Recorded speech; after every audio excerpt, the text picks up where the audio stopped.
Азыркы учурда Мбанк жана интернет алдамчылык боюнча адамдар тарабынан күндөн күнгө өрчүп, арыздатуулар көп түшүп атат. Ошого байланыштуу адамдардын эмне кылып акчаларын башка адамга которуп, алдатып жиберген боюнча өзүңүздөр күбө болуңуздар. Мен 15 октябрь күнү кечинде саат 6-7-лерде Инстаграмда эле отуруп листать этип отуп эле Мбанк деп эле чыгып калды да, крути барабан деп, выиграй 200 тысяч деп. Анан ошону бастым, кирдим.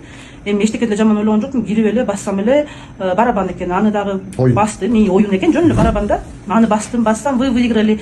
Карасам смстеримде к вам поступит кредит деп жазып калыптыр. Мбанкка кирип, жакка кирип чалып эметсе эле уже карточкам бүт бара заблокирован, эч жака эч кандай кире албай калдым. Анан эмне алабыз деп эле мен таң атпай саат эмеге бардык, Мбанкка бардык. Барсак, ооба силер кредит көчөгүн кечинде оформить этиптирсиңер, 195 миңге оформить этилиптир кредит.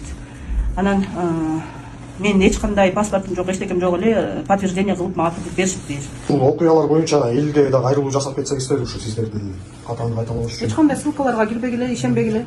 Люди, не верьте никому, никакой работы не бывает бесплатно. Не заходите по ссылкам, не ведитесь на это, не заходите ни в какие инстаграмы. Надо деньги там снять только к операторам, только в банке. А так никому не верьте. Ишенбегиле, ал жөн эле алдамчылык кылып. Ишенбегиле.